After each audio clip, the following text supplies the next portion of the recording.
अमरीकी सदर Donald Trump गुफ्तगू करें। Of Iran, we don't want them to have a nuclear weapon, and they're not going to have a nuclear weapon. They've agreed to that, in all fairness.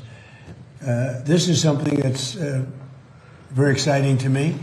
And if you bring the bill, and I'm going to let Lee explain exactly what it means, but it means a lot to people that own vehicles, cars in particular, but cars and anything else. It's going to save them a lot of money, and they're going to be able to do it themselves. Please. Mr. President, this is a presidential memo to the Environmental Protection Agency, a presidential memo supporting the freedom to fix. Americans have the freedom to fix their vehicle. President Trump insists upon it.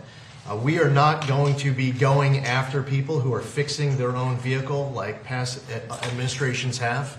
Additionally, we've been concerned, President Trump has been concerned about aftermarket parts, cheap knockoff aftermarket parts coming into the United States, harming small businesses, harming Americans. This presidential memo puts an end to it. Also, the only third-party certification for these aftermarket parts is CARB in California, a process that's backlogged and faulty. So we're going to break that monopoly, and no longer will CARB be the only third-party certifier for these aftermarket parts. Again, President Trump is insisting on fixing it. This presidential memo does that. President Trump was calling me up on a Saturday night when this idea first came to his head, and he says he wants to do a press conference right away to get this over the top. In February 2nd, we signed a right to repair for our farmers so that they can repair their tractors and their non-road equipment, and this is covering everyone else. I mean, think about it. It came to my attention because I noticed they were arresting people for fixing their car. They were arresting people for fixing it. That's not even believable.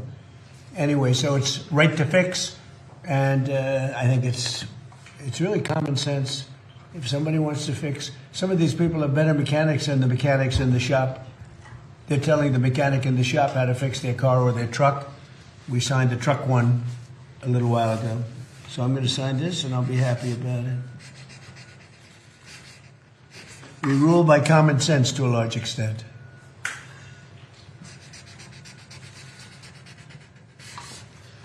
All right, Lee, good job. Thank you. Thank you, sir. Okay. Can you imagine that? They want to put you in jail if you fix your car. Thank you.